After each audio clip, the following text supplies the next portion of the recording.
প্ৰিয় শ্ৰোতা, আজিৰ দৃষ্টি আৰু লক্ষ্য অনুষ্ঠানটি ছাত্ৰ-ছাত্ৰীসকলৰ বাবে সজাই আনিছো মনৰ শিক্ষাৰ লগত সংগতি ৰাখি সজাই অনা কথিকাটিৰ ২৪ সংখ্যক খণ্ডটি। আৰু এই সম্পৰ্কে ছাত্ৰ-ছাত্ৰীসকলক অৱগত কৰিব ডিব্ৰুগড় বিশ্ববিদ্যালয়ৰ সমাজ কৰ্ম অধ্যয়ন কেন্দ্ৰৰ সহকাৰী অধ্যাপক ডক্টৰ আনচাই বাথৌ বসুমতাৰীয়ে। তেখেতে ২০১৯ বৰ্ষৰ পৰা international mind education institute south কোৰিয়াৰ লগত জড়িত হৈ মাইণ্ড এডুকেশ্যন স্পেচিয়েলিষ্ট হিচাপে জনসাধাৰণক সজাগ কৰাৰ উদ্দেশ্যে মনৰ শিক্ষা প্ৰদান কৰি আহিছে। তেন্তে প্ৰিয় শ্ৰোতা, আহক আৰু পলম নকৰি আমি কথিকাটিৰ মাজলৈ যাওঁ। নমস্কাৰ, মনৰ শিক্ষাৰ আজিৰ খণ্ডত আপোনালোকক স্বাগতম জনাইছো। আজিৰ টপিকটো হৈছে হোপ এণ্ড ট্ৰাষ্ট। মানুহ হিচাপে আমি যেতিয়া এই পৃথিৱীত জীয়াই থাকো, আমি বিভিন্ন ধৰণৰ বেমাৰৰ সন্মুখীন হওঁ আৰু এই বেমাৰবোৰে আমাৰ জীৱনটো জুৰুলা কৰি দিয়ে বা আমাক মৃত্যুৰ মুখলৈও ঠেলি দিব পাৰে। যেনেকৈ যোৱা ১.৫-২ বছৰ ধৰি COVID-19 মহামাৰীটোৱে পৃথিৱীৰ বিভিন্ন জেগাৰ বিভিন্ন মানুহৰ জীৱনটো মৃত্যুৰ মুখলৈ ঠেলি দিছে। লগতে বহুতো মানুহক দুৰ্বল কৰাই নহয়, বহুতো পৰিয়ালবিলাকক কলাপছ কৰি দিছে। এনেকৈ মানুহবিলাকে হয়তো জীৱন সংগ্ৰামত বহুতো সন্মুখীন হ'ব লগা হৈছে। হয়, বহুত মানুহে ট্ৰিটমেণ্ট লৈ ভাল হোৱাও দেখা পাইছোঁ। কিন্তু আমি যেতিয়া মানুহ হিচাপে এই পৃথিৱীত জীয়াই থাকোঁ, অকল COVID-19 আমাৰ জানো বেমাৰ? আমাৰ জীৱনতো বহুতো বেমাৰ আছে বা আহি থাকিব বা অলৰেডি আছে। সেই বেমাৰবোৰ হৈছে কেঞ্চাৰ, ডায়েবেটিছ বা মেলেৰিয়া, কলেৰা বা আমাৰ HIV/AIDS, ইবলা। এনেকৈ বহুতো বেমাৰে আমাৰ জীৱনটো বহুত কঠিন কৰি তোলে, নহয় জানো? হয়, আমাৰ মেডিকেল চায়েন্স আজি বহুত উন্নত দেশৰ মেডিকেল চাইণ্টিষ্টবিলাকে বহুতো গৱেষণাৰ থ্ৰুদি বহুতো মেডিচিন আৱিষ্কাৰ কৰিবলৈ সক্ষম হৈছে আৰু এইবোৰ মানৱ জাতিৰ কাৰণে বহুত ভাল খবৰ বুলি আমি ক'ব পাৰোঁ। আৰু আজিকালি এই পৃথিৱীত ডাঙৰতকৈ ডাঙৰ বেমাৰবিলাকো মানুহবিলাকে মেডিচিনৰ থ্ৰুদি বা মেডিকেল চায়েন্সৰ থ্ৰুদি ভাল কৰিবলৈ সক্ষম হৈছে। কিন্তু আজি মানুহৰ সেই শৰীৰৰ সমস্যাবিলাকক লৈ বা তাৰ ভাল হোৱাটো লৈ আমি অলপমান ডিপাৰ লেভেলত গৈ দুটামান কথা আলোচনা কৰিম বুলি ভাবিছোঁ এই টপিকৰ যোগেদি। আমাৰ এতিয়া এই 21st চেঞ্চুৰীত বহুতো বেমাৰ ভাইৰেল ইনফেকশ্যনৰ বাহিৰেও আমাৰ লাইফষ্টাইল ৰিলেটেড ডিজিজ বহুতো হৈছে আৰু আমি এই কথাটো সকলোৱে জ্ঞাত। আমাৰ আজি ডিপ্ৰেশ্যনত আমি বহুত মানুহ ভুগি থাকোঁ বা আমাৰ মনত অত্যন্ত ভয় থাকে, আমাৰ মনত ইনচিকিউৰিটিত আমি হয়তো ভুগি থাকোঁ, জেলাচি হয়, আইচলেশ্যন হয় বা আমি প্ৰচণ্ড খঙত থাকোঁ বা উই আৰ আনলাভড বা উই আৰ এবাণ্ডনড। এণ্ড স্পেচিয়েলি আইচলেশ্যনৰ কাৰণে বহুত মানুহে হয়তো অকল মেণ্টেলি বেমাৰে নহয়, সেইটো শাৰীৰিকভাৱেও মানুহবিলাকে লাহে লাহে বেমাৰী হ'বলৈ আৰম্ভ হয়। সঁচাকৈ বেমাৰবোৰ আমি যেতিয়া পঢ়োঁ বা ডক্তৰৰ ওচৰত আমি ট্ৰিটমেণ্ট লওঁ, অকল বেমাৰটো আমাৰ চালে নহ'ব, মানুহৰ মনৰ স্থিতিটো বা হাৰ্টৰ লেভেলটো বা মাইণ্ডৰ লেভেলটো আমি জানিব লাগে বা কি ষ্টেটত আছে এই কথাটো গম পাব লাগিব। মই কেইটামান উদাহৰণ দিম আৰু উদাহৰণৰ থ্ৰুদি আমি সেই টপিকৰ গভীৰ অংশলৈ যাম, চ' ডেট আমি বুজি পাম যে অকল মেডিচিন বা ডক্তৰে ট্ৰিটমেণ্টৰ মূলত কাৰণ হ'ব নোৱাৰে, তাৰ বাহিৰেও আমাৰ হেল্থ ৰিলেটেড কিছুমান ইম্পৰ্টেণ্ট বা গুৰুত্বপূৰ্ণ কথা আমি জানিব লাগিব। চ' মই এগৰাকী মেডাম লগ পাইছিলোঁ যেতিয়া কটন কলেজত পঢ়ি আছিলোঁ। নামটো হ'ল মিনতী বৰঠাকুৰ আৰু তাই কেঞ্চাৰ ছাৰ্ভাইভৰ আছিলে। তাইৰ শৰীৰত বহুতবাৰ কেঞ্চাৰে আক্ৰমণ কৰিছে। তাই মেডিকেল ট্ৰিটমেণ্টো লৈছে, মেডিকেল ট্ৰিটমেণ্টৰ থ্ৰুদি বেমাৰৰ পৰা ভাল হ'বলৈ সক্ষম হৈছিলে। লগতে তাই বহুতো সময়ত কেঞ্চাৰ বেমাৰৰ ওপৰত এৱেৰনেছ বা এনেকুৱা লেকচাৰবিলাক দিছিলে আৰু আমি শুনিছিলোঁ। আমি যেতিয়া মেমৰ লগত কথা পাতিছিলোঁ তেতিয়া গম পাইছিলোঁ যে অকল কেঞ্চাৰৰ এগেইনষ্টে ফাইট কৰাৰ কাৰণে মেডিচিনটোৱে অকল দৰকাৰ হয় এইটো নহয়, আমাক মনত যথেষ্ট শক্তিও লাগে বুলি কৈছে। চ' মাইণ্ডটো যেতিয়া ষ্ট্ৰং হয় তেতিয়া আমি এইবিলাক বেমাৰৰ এগেইনষ্টে আমি ফাইট কৰিব পাৰোঁ বা তাৰ পৰা আমি ওলাই আহিব পাৰোঁ। আৰু তাই এখন কিতাপো লিখিছিলে, সেই কিতাপখনৰ নাম হৈছে মোৰ অসুখৰ এবছৰ।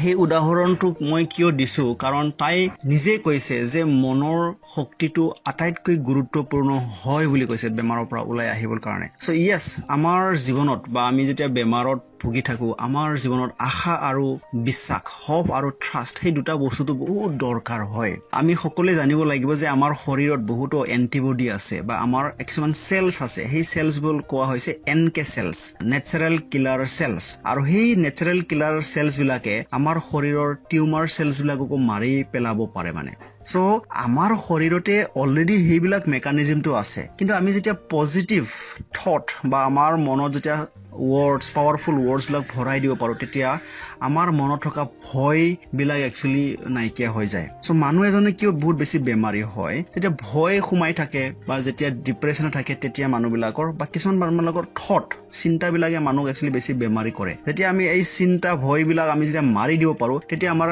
নেচাৰেল কিলিং চেলছবিলাকো বহুত বেছি এক্টিভ হয় চ' একচুৱেলি আমি মেডিকেল ট্ৰিটমেণ্টৰ এগেইনষ্ট নহওঁ কিন্তু আমাক যেতিয়া আমি ট্ৰিটমেণ্ট ল'ব যাম সেই সময়ত আমি মানসিকভাৱে বা মেণ্টেলিটিটো আমাৰ কেনেকুৱা হ'ব লাগে সেইটো বস্তু আমাৰ দৰকাৰ হয় কাৰণ কিছুমান বেমাৰৰ ট্ৰিটমেণ্ট আমি শুনো যে 1 বছৰ নহয় 2 বছৰ নহয় 10-20 বছৰ আমি লোৱাও আৰু মেডিকেল চায়েন্সটো যদিও আপগ্ৰেড হৈছে ইট ইজ ভেৰি এক্সপেঞ্চিভ এনেকুৱা নহয় যে কেঞ্চাৰ হ'লে মানুহজনে ফটকে ভাল হ'ব বা মেডিকেল ট্ৰিটমেণ্ট এভেইলেবল আছে য়েছ আছে কিন্তু সেইটো বহুত দীঘলীয়া এটা ট্ৰিটমেণ্ট হ'ব পাৰে বা এইটো বহুত এক্সপেঞ্চিভ হ'ব পাৰে চ' এইকাৰণে আমি আমাৰ মাইণ্ডটো আমি একচুৱেলি ষ্ট্ৰং কৰিব লাগিব আৰু মাইণ্ডটো যেতিয়া আমি হোপ আৰু ট্ৰাষ্টৰ থ্ৰুদি ষ্ট্ৰং কৰোঁ তেতিয়া একচুৱেলি বেমাৰবোৰৰ পৰা আৰোগ্য হোৱাৰ আমাৰ টাইমটো বহুত হয়তো আমি সোনকালে আমি হয়তো হ'ব পাৰোঁ চ' আমাৰ শৰীৰত সকলোৰে বেমাৰ আছে কিন্তু বেমাৰী হোৱাটো আমাৰ একচুৱেলি মনত থাকে we all have disease in our body but willingness to be patient is in our mind আপোনাৰো বেমাৰ আছে মোৰো আছে বহুতৰে আছে কিন্তু আমি বেমাৰী হ'ব মন আছে না সেইটো মাইণ্ডত থাকে কাৰণ মাইণ্ডটো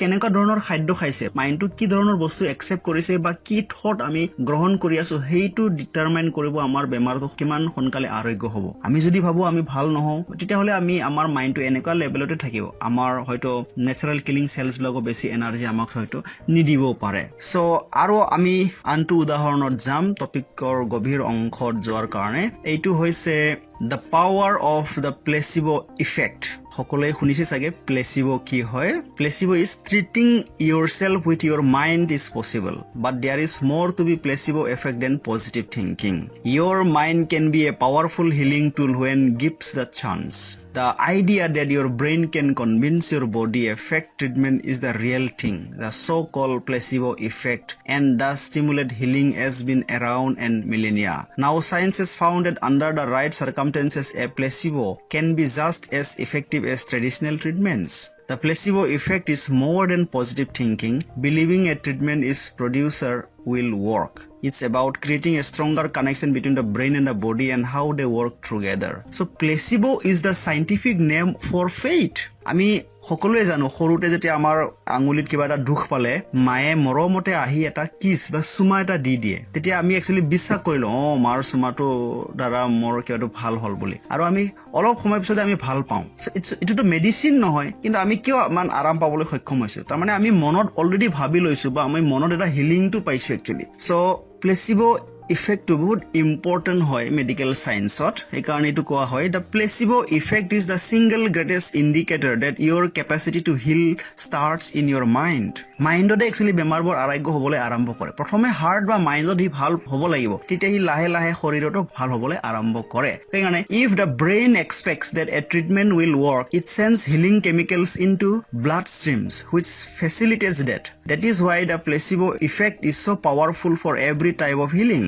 and the opposite is equally true and equally powerful when the brain expects that the therapy will not work it does not it's called the nocebo effect so placebo effect or opposite hoise nocebo effect so prothome ami jeta medicine khao ba kunba ejon doctor consult koru ami বিশ্বাস কৰিব লাগিব যে আমি already hill হলো বা হৈছো তেতিয়া হি actually খসাখচিকৈ ভাল হোৱাৰ দিশে আগবাঢ়ি যায় so the placebo effect is scientific proof that we have the ability to heal ourselves our thoughts are powerful enough to bring things into existence when will we begin to absorb this কিন্তু আমি বেমাৰ হৈ থাকিলে বহুত মানে আমাৰ negative thought বিলাক আহে আৰু এই নেগেটিভ থট বিলাকক এনকাউন্টাৰ কৰা আমি আকৌ থট ৰিইনষ্টল কৰিব লাগে ব্ৰেইনত তেতিয়া আমাৰ একচুৱেলি শৰীৰটো বহুত সোনকালে আৰোগ্য হয় so the placebo effect is one of the most fascinating things in the whole of medicine it is not just about taking a pill and your performance and your pain getting better it's about our beliefs and expectations it's about the cultural meaning of a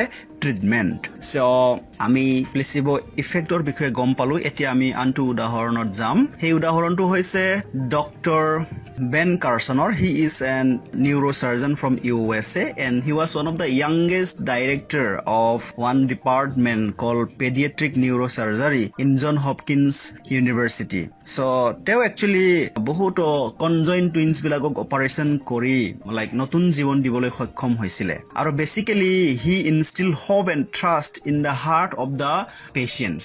So Dr. Ben Carson অকল এজন medical প্ৰেক্টিশনাৰ নাছিলে, তেওঁ অকল medicine বা তেওঁ অকল injection দিয়া নাছিলে, তেওঁ মানুহৰ হাৰ্টত বা মনত হোপ আৰু ট্ৰাষ্টটো ইনষ্টিল কৰিছিলে। তেতিয়া মানুহবিলাকে সোনকালে হিলিংটো হৈছিলে বা আৰোগ্য হৈছিলে। তেওঁ এখন কিতাপো লিখিছিলে দ্য গিফটেড হেণ্ড বুলি, আৰু এইটো one of the best selling book হিচাপেও ৰিকগনাইজ হৈছিলে। So the remarkable man who gives dying children a second chance at life.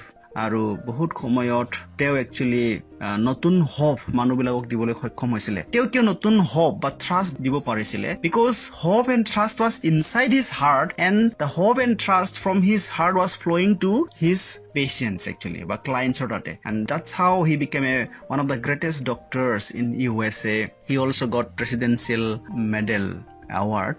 So আমি আমাৰ হাৰ্টটো actually strengthen কৰিব লাগে through trust and hope or trade. So that's why we need to eat food of the mind also every day. So now মই আৰু এটা উদাহৰণত যাম। এইটো হৈছে ডক্টৰ BM হেগৰেৰ, আমাৰ ইণ্ডিয়াৰ এজন ফেমাছ মেডিকেল সাইন্টিষ্ট কাম doctor. He was one of the vice chancellor of a university. তেওঁ এখন কিতাপ লিখিছিলে, কিতাপখনৰ নাম What Doctors Do Not Get to Study in Medical School. Okay, this book provides part of the important and formative reading a medical students must do outside the prescribed requirements for a degree, and is also equally valuable to qualified practitioners and medical professionals. Here laid out clearly and concisely are all the well-established potholes and pitfalls in current medical thinking and practice. It is a thought-provoking challenge to modern medical practice and research, and is intended to encourage us to consider the way medicine is taught. Modern medical practices are driven by science, technology, and consumerism, with the cost of treatment weighted in favor of the doctor rather than to benefit of the patient. Dr. Hegre confronts the issue and proposes an alternative humanistic attitude to education and treatment. So basically তেওঁ বহুত মানে alternative way বহুত treatment কৰাও আমি দেখা পাইছো। So এবাৰ এজন জেন্টলমেন তেওঁৰ ওচৰত আহিছিলে ট্ৰিটমেন্ট লবলৈ। তেওঁৰ বহুত দিনৰ পৰা মূৰৰ বিষ হৈ আছিলে, আৰু তেওঁ যেতিয়া মানুহজনৰ লগত কথা পাতিছিলে তেতিয়া গম পাইছিলে যে 10 দিন মান আগৰ পৰা এই মানুহজনে ওয়াইফৰ লগত এটা কাজিয়া হৈ আছিলে, আৰু তাৰ পিছত মানে ভালকে খোৱা নাছিলে, ভালকে খোৱাও নাছিলে, ভালকে কথাও পাৰা নাছিলে, এই কাৰণে একচুয়ালি মূৰৰ বিষ হৈছিলে। গতিকে BM হেগৰে ছাৰে তেওঁক মেডিচিন দিয়া নাছিলে। সিদিনা জাষ্ট এটাই কথা কৈছিলে, আপুনি গৈ ঘৰত ওয়াইফক সৰি কওক আৰু ভালকে খাওক লওক কওক, তেতিয়া আপোনাৰ যদি বেমাৰটো ভাল নহয় তেতিয়া মোৰ ওচৰত আকৌ আহিব। তাৰ পিছত 3 দিন মান পিছত সেই মানুহজনৰ শৰীৰটো ভাল হ'বলৈ আৰম্ভ কৰিছিল আৰু মূৰৰ বিষটো নাইকিয়া হৈছিলে, কাৰণ তেওঁ ওয়াইফক সৰি ক'লে, তাৰ পিছত ভালকে খালে ললে শুলে। সো আলটিমেটলি BM হেগৰেৰ ওচৰত আকৌ তেওঁ আহি ভাল হ'ল বুলি কৈছিলে। সো কথাটো হ'ল বহুত সময়ত আমি বেমাৰটোহে ষ্টাডি কৰো, কিন্তু আমি বেমাৰীজনক আমি একচুয়ালি ষ্টাডি কৰিবলৈ পাহৰি যাওঁ, বা বেমাৰীজনৰ আমি মনৰ স্তৰটো আমি গম নাপাওঁ, বা ডিপ ইনসাইড হাৰ্টত কি হৈ আছে এইটো কথা গম নাপাওঁ। আৰু ইন্টাৰেষ্টিংলি বহুত বেমাৰীও নিজৰ হাৰ্টটো হাইড কৰি ডক্টৰক বহুত কথা কৈ থাকে, বা বহুত সময়ত কি হয় ডক্টৰছেও ডিপাৰ লেভেলত গৈ বেমাৰীৰ মনটো একচুয়ালি গম পাবলৈ সক্ষম নহয়। সেইকাৰণে বহুত সময়ত কি হৈ যায় ট্ৰিটমেন্ট বিলাক বহুত লংগাৰ হয় আৰু বহুত এক্সপেন্সিভ হয়।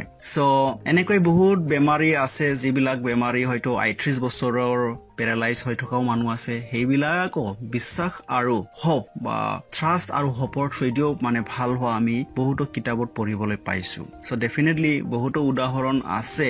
সো বাট আমাক বেমাৰ হলে বা বেমাৰৰ আগত আমাক বহুত ইম্পৰ্টেন্ট বস্তু আমাৰ হাৰ্টত লাগে, এইটো হৈছে হোপ এণ্ড ফেইথ। আমি ডক্টৰৰ ওচৰত গ'লেও, মেডিচিন খালেও, বা হোম ট্ৰিটমেন্ট কৰিলেও, বা নিজেও ট্ৰিটমেন্ট কৰিলেও আমাক হোপ আৰু ফেইথটো লাগিবই। Without hope and faith true healing can not take place quickly. So that's why we need family members. আমি সকলোৱে জানো ন, আমাক যেনেকৈ এই পৃথিৱীখন ইমান সুন্দৰ দেখিবলৈ, গছ গছনি, পানী, মাটি সকলোৱে আছে নহয় জানো, কিন্তু পৃথিৱীখন অকলেতো সুন্দৰ হ'ব নোৱাৰে।